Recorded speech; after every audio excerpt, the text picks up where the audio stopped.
محترم ناظرین، السلام علیکم ورحمۃ اللہ وبرکاتہ۔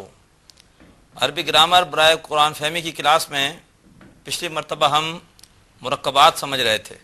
ہم نے سمجھا کہ دو یا زیادہ اسماء کا مجموعہ مرکب کہلاتا ہے۔ پھر مرکب کی بھی دو قسمیں ہیں، ایک ہے مرکب تام اور ایک ہے مرکب ناقص۔ مرکب ناقص ایسا مرکب ہے کہ جس میں بات مکمل نہیں ہوتی بلکہ تشنگی رہتی ہے۔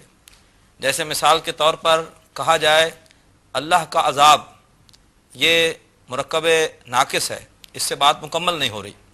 لیکن ایک ہوتا ہے مرکب تام یا جملہ، جس میں بات مکمل ہوتی ہے۔ مثلا کہا جائے اللہ کا عذاب شدید ہے۔ پھر ہم نے مرکب ناقص میں سے تین قسم کے مرکب پڑھے۔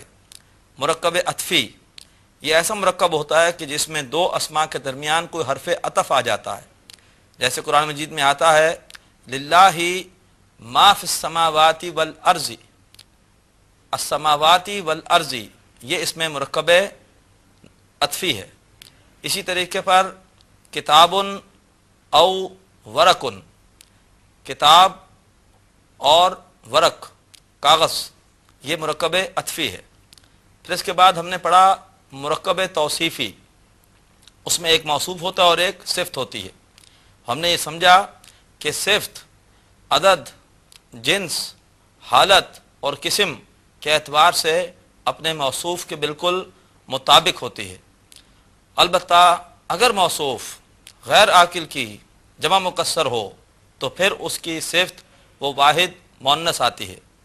اس کے بعد ہم پڑھ رہے تھے مرکب اضافی۔ مرکب اضافی وہ ہوتا ہے جس میں ایک اسم کو دوسرے اسم کے ساتھ نسبت دی جاتی ہے۔ جس اسم کے ساتھ نسبت دی جاتی ہے اسے مضاف الیہ، اور جس اسم کو نسبت دی جاتی ہے اسے مضاف کہتے ہیں۔ عربی میں مضاف پہلے آتا ہے اور مضاف الیہ بعد میں۔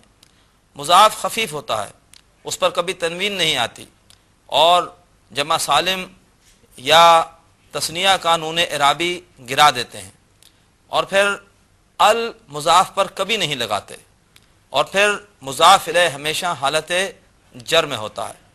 آئیے اب ہم مرکبات میں سے اگلی چیز پڑھتے ہیں، اور صفحہ نمبر نکالیے اپنی کتاب کا 9۔ اس کے بعد ہے مرکب جاری۔ مرکب جاری یہ دو چیزوں کا مجموعہ ہوتا ہے، حرف جار اور اس کے بعد مجرور۔ حرف جار اور مجرور۔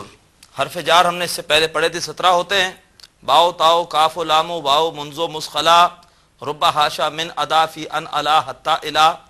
اس کے بعد جو اسم آتا ہے وہ مجرور ہوتا ہے، یعنی اس پہ حالت جر ہوتی ہے۔ جیسے مثال کے طور پر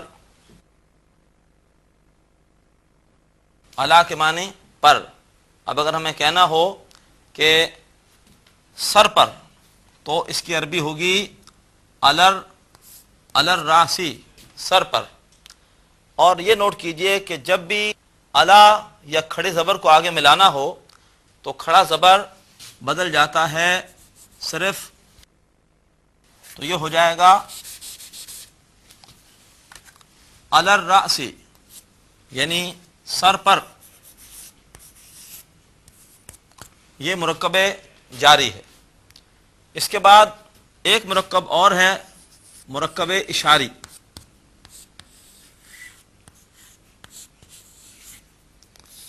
مرکب اشاری میں بھی دو چیزیں ہوتی ہیں، ایک ہوتا ہے اس میں اشارہ،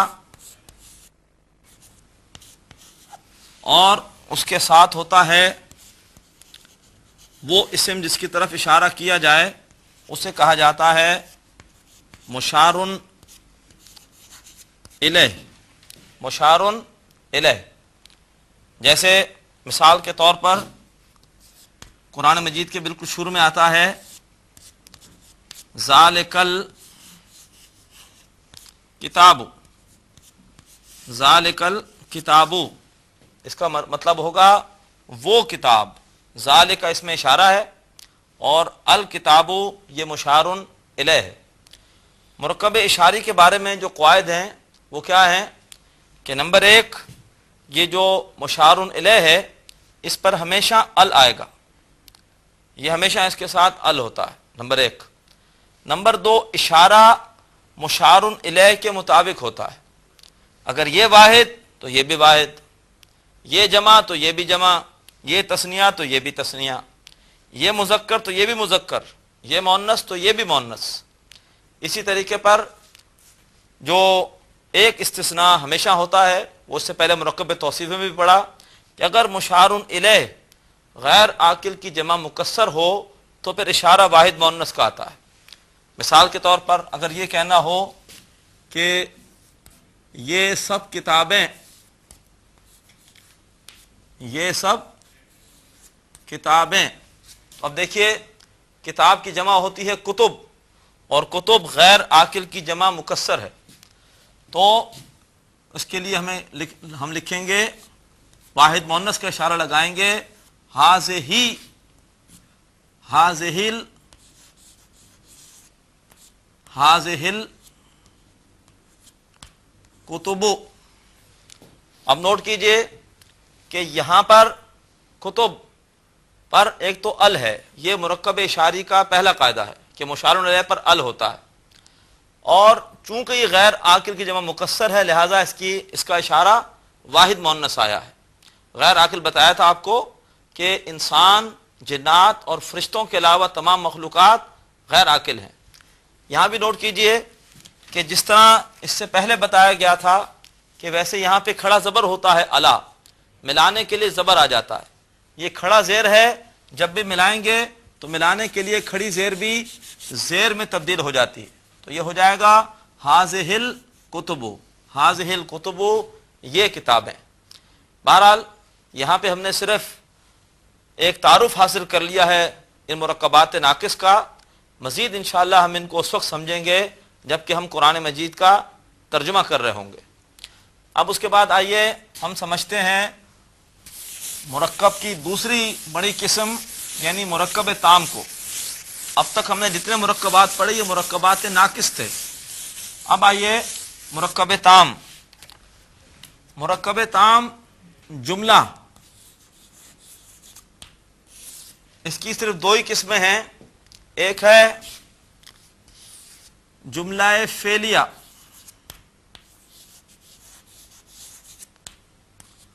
جملہ فعلیہ وہ ہوتا ہے جو کسی فعل سے شروع ہوتا ہے، فعل سے شروع ہوتا ہے۔ جیسے مثال کے طور پر قرآن پاک میں آتا ہے قتل، قتل داؤد جالوت، قتل کیا داؤد علیہ السلام نے جالوت کو، تو یہ جملہ اسمیہ ہے، کیوں؟ اس لیے کہ اس کا آغاز فعل سے ہو رہا ہے۔ ضرب اللہ مثلا، ضرب اللہ مثلا، بیان کی اللہ نے مثال، تو ضربہ چونکہ ایک فعل ہے اس لیے ہم اس کو جملہ فعلیہ کہیں گے۔ جملہ اسمیہ، جملہ اسمیہ یہ ہوتا ہے وہ جو کہ اسم سے شروع ہوتا ہے، اسم سے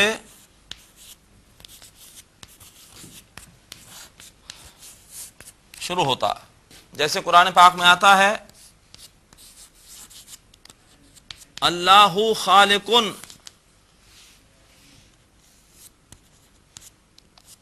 اللہ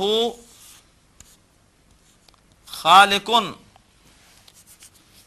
اللہ خالق ہے، اللہ تعالی خالق ہے، یہ ہے جملہ اسمیہ۔ کیوں؟ یہ شروع ہوا ہے ایک اسم سے، اللہ خالق، اللہ تبارک و تعالی خالق ہے۔ پھر جملہ اسمیہ میں ایک صورت یہ ہوتی ہے کہ جب تاکید پیدا کرنی ہو تو تاکید پیدا کرنے کے لیے اس کے شروع میں انّا لگاتے ہیں، تو اس کی وجہ سے یہ جو مبتدا ہے جس سے کہ جملے کی ابتدا ہو رہی ہے اس پہ نصب آ جاتی ہے، تو یہ ہو جائے گا ان اللہ